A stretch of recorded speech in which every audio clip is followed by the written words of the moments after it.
This video is for educational and infotainment purposes only. It is not intended to encourage or glorify the use of illegal drugs, violence, or criminal activity in any way. So it's the early 1960s, and Frank Peewee Matthews has risen up in the world of organized crime as a successful numbers writer, basically a bookie, when it becomes clear to him that the real money was in drugs, specifically heroin. The problem was the New York mob almost exclusively controlled the importation of heroin at that time through its French connection. So, realizing that he needs to partner with the mob, Matthews sets up a meeting with 2 of the 5 families that controlled organized crime in New York. And they shot him down. We're not going to partner with you. So, that's it, right? If the mob says no, you ain't getting in the game, right? Well, unless you are Frank Black Caesar Matthews. So how did he do it? How did he basically break the mob's control of the heroin in the United States and become one of the top 10 biggest drug traffickers in U.S. history? Well, you're about to find out.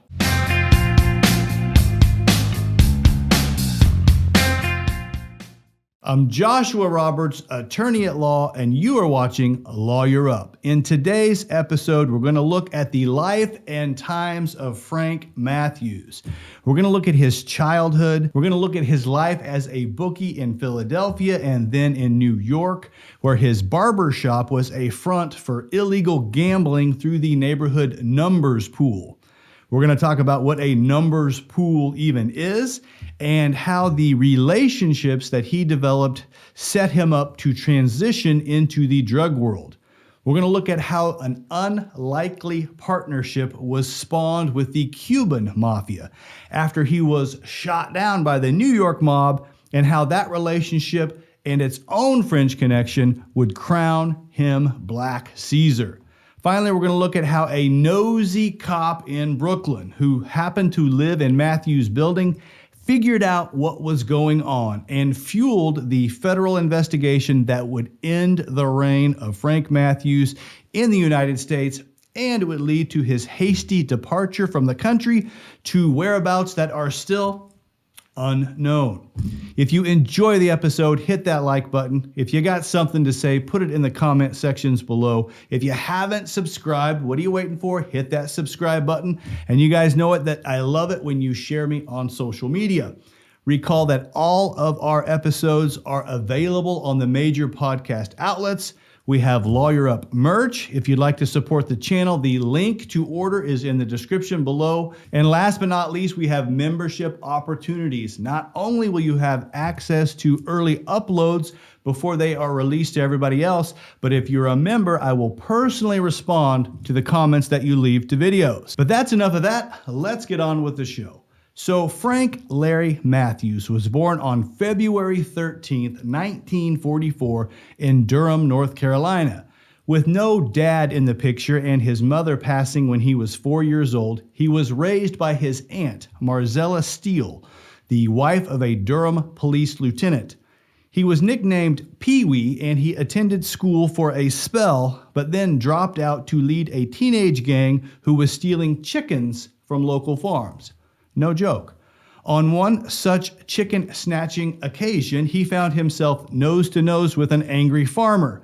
One thing led to another, and Matthews ended up smacking him over the head with a brick. He was arrested and served a year in juvie for assault at the State Reformatory for Boys in Raleigh, North Carolina. Upon his release, he moved to Philadelphia, Pennsylvania, where he worked as a numbers writer, or what we would now call like an illegal bookie. So for those of you not familiar with what a numbers writer is, let me explain. So the numbers pool, or the numbers racket, was an illegal lottery played mostly in poor or working class neighborhoods in the United States, where a bettor attempts to pick 3 digits that are randomly selected later. Think of your state's pick 3 lottery drawings, except this was way before state lotteries. These pools actually date back to at least 1860, and unlike the state lottery system, you could bet as little as a penny, and you could play on loan shark credit if your numbers writer would allow it. This was, of course, illegal gambling, but it was also considered a criminal racket by the proprietors because while the odds of winning were 999 to 1, the payout was only 600 to 1. So absent a rogue win by a large bettor, the house would make money every single day with these numbers pools. So the game was played a little different depending upon which city or even which neighborhood you lived in. But the winning 3 digits were always tied to some external source. For many in the Northeast United States, the winning number was determined by the last 3 digits of the handle from the nearest major horse track. And for those unfamiliar with betting terms, a handle is the total amount of money bet on something. It can be either a race or a particular horse or a total bet for the entire day at the track. In the Northeast, the winning number would be the last 3 digits of the total handle or the total money bet at the local racetrack for the entire day. That was a number that would be published in the following day's newspaper so that everybody could see it.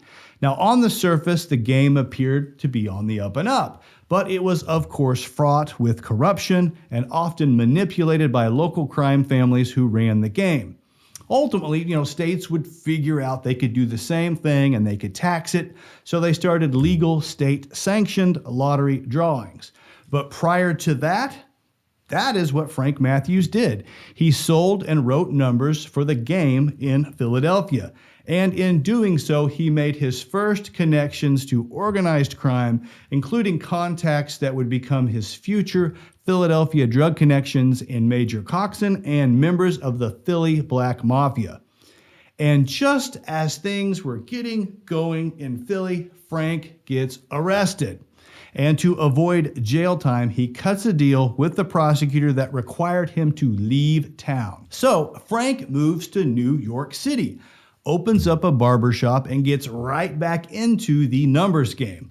Over time, his shop became one of the best places in town at collecting numbers. And as Matthews' popularity grew in the numbers world, he was promoted from a writer to a collector and an enforcer, making sure people who played the numbers game on credit actually paid up.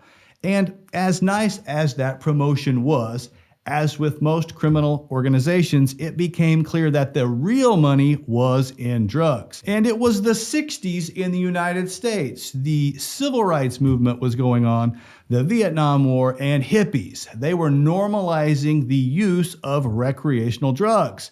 And in the Northeast, at least, there was a large demand for heroin. In fact, during the 60s, heroin use increased tenfold in New York. And when you combined that demand for heroin with high unemployment, especially among African Americans, you saw black males taking to the street in droves to sell heroin simply to make ends meet. So this was the world that Frank Matthews was coming into as he transitioned into the heroin drug trade in the 60s. At that time, the main supply of wholesale heroin was controlled by the Italian-American Mafia, or just the mob, there in New York through their famed French Connection. Now, everybody has heard about the French Connection, but not everybody really understands what it entails. So let's talk a little bit about that. The French island of Corsica, off the southern coast of France, has had a significant criminal element for over 100 years. Originally made famous by Paul Carbone and Francois Spirito, the Corsican Mafia really rose to prominence and power during World War II by stealing capital, assets, weapons, and vehicles from the Germans during their occupation of France. Now, following World War II, Marseille, a major trading port in southern France, had a pro-Soviet mayor and was controlled by the Soviet labor unions, longshoremen, and dock workers. The French government, as well as the United States government, considered this communist influence to be a threat to democracy in what was the very beginnings of the Cold War. So France, not wanting to start a civil war, and the United States not wanting to formally invade an ally's turf, needed someone to take action to disrupt the Union gatherings, elections, and generally cause problems for this pro-Soviet regime in Marseille. Alas, a partnership was born between the United States CIA and the Corsican Mafia. Originally, the deal in the 50s was that the Mafia members would be protected from prosecution for their actions in Marseille.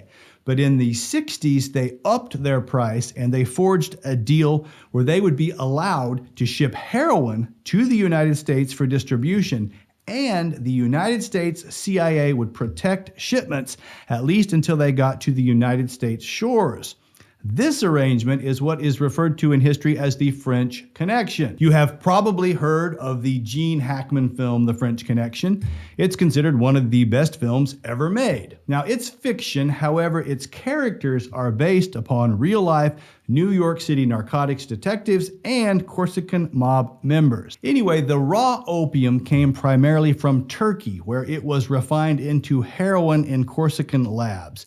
And while the transportation of heroin from Corsica to the United States had been going on prior to this time, with the official sanction of the CIA, it ramped up significantly in the 60s and comprised the vast majority of heroin coming into the U.S., with its main distribution connection being the mob in New York. So, as Matthews' popularity grew in the heroin world, he realized he needed to partner with the Mafia, who controlled the bulk of the supply.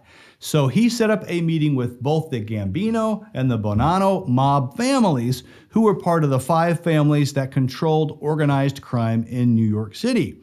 However, both organizations shot Matthews down. No deal. You're going to buy from us just like everybody else. Undeterred, from there he turned to the Cuban Mafia and used a Puerto Rican contact from his time in the numbers game to gain an audience with El Padrino, Cuban Mafia godfather Rolando Gonzalez Nunez. And the timing could not have been any better, as Gonzalez had just been indicted and was planning to flee the United States to Venezuela.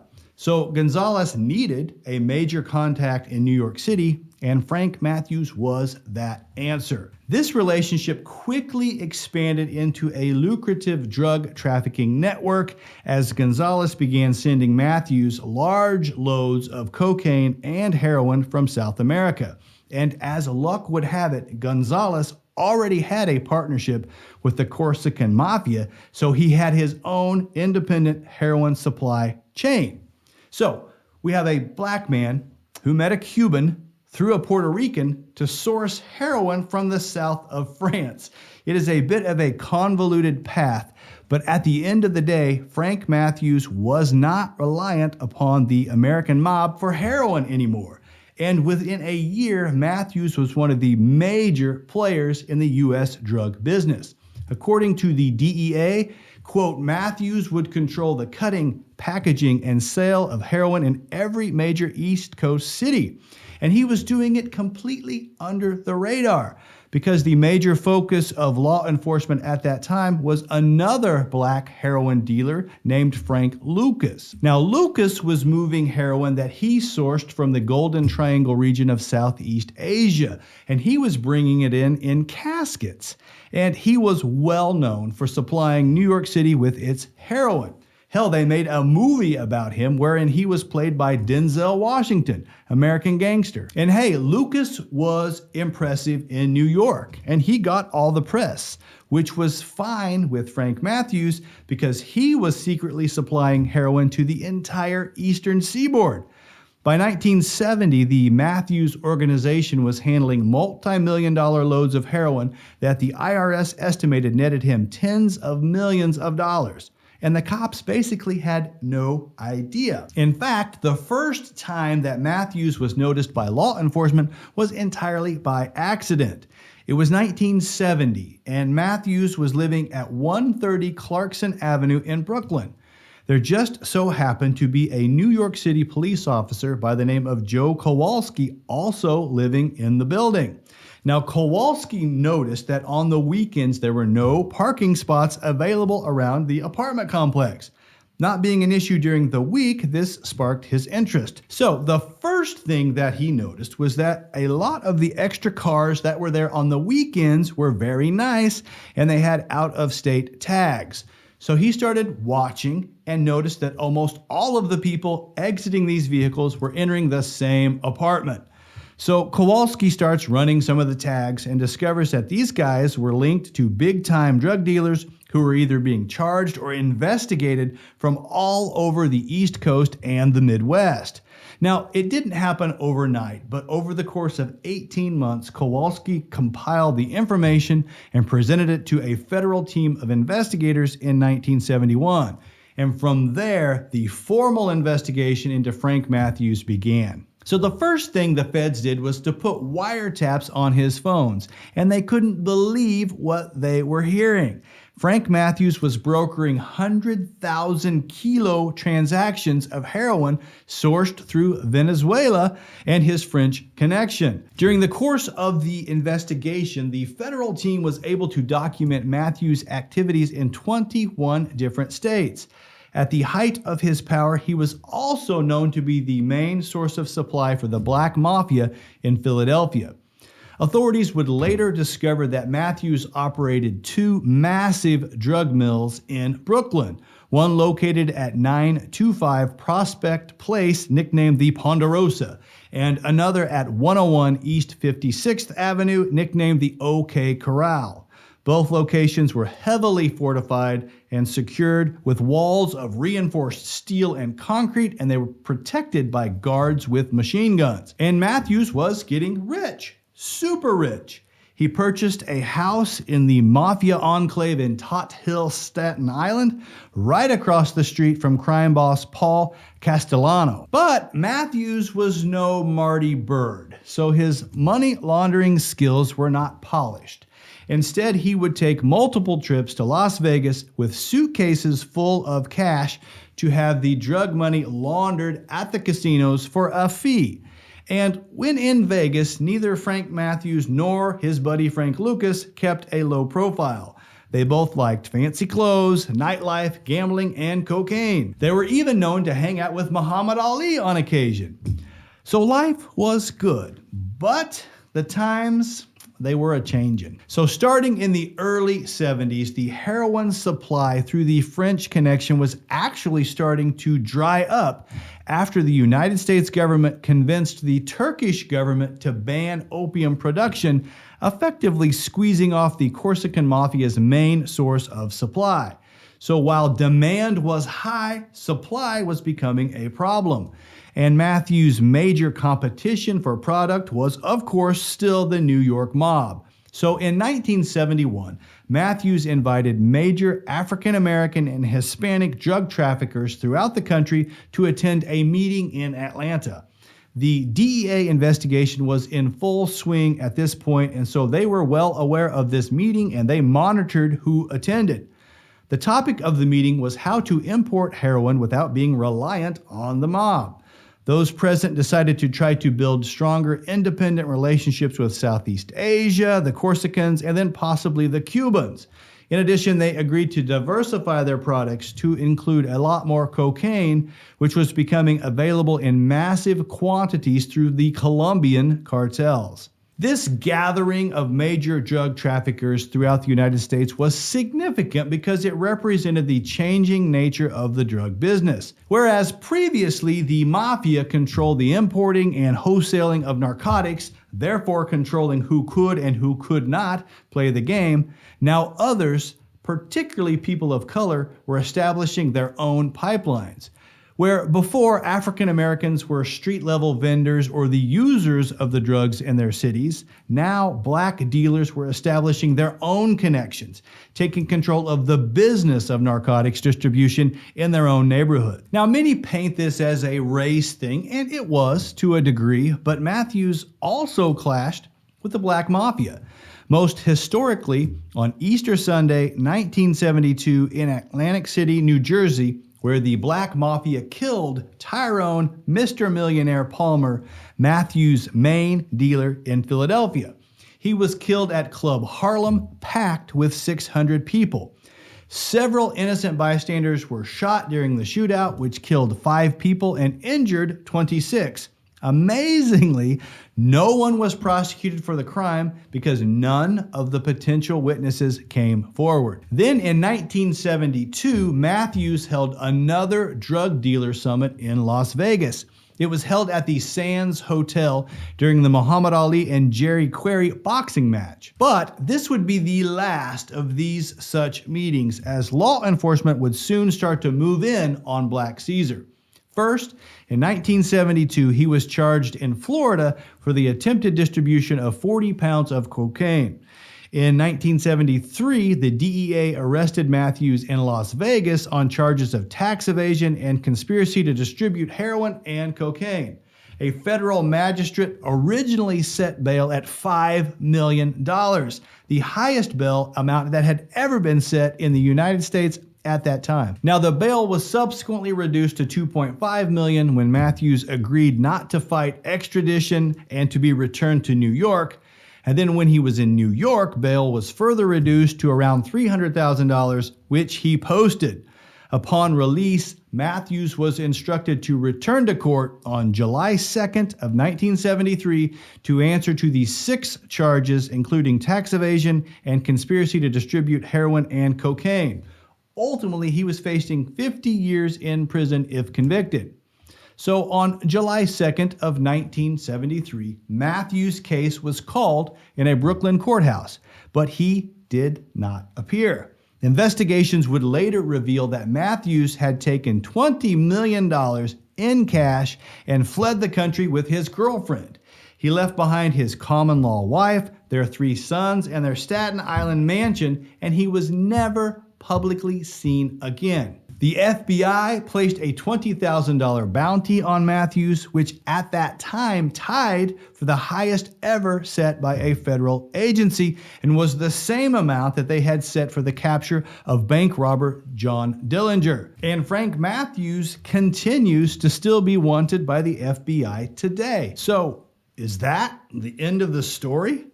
Well, that's the end of the public version of the story because that's all we know. Which begs the question, where the hell did he go? And where is Frank Matthews today?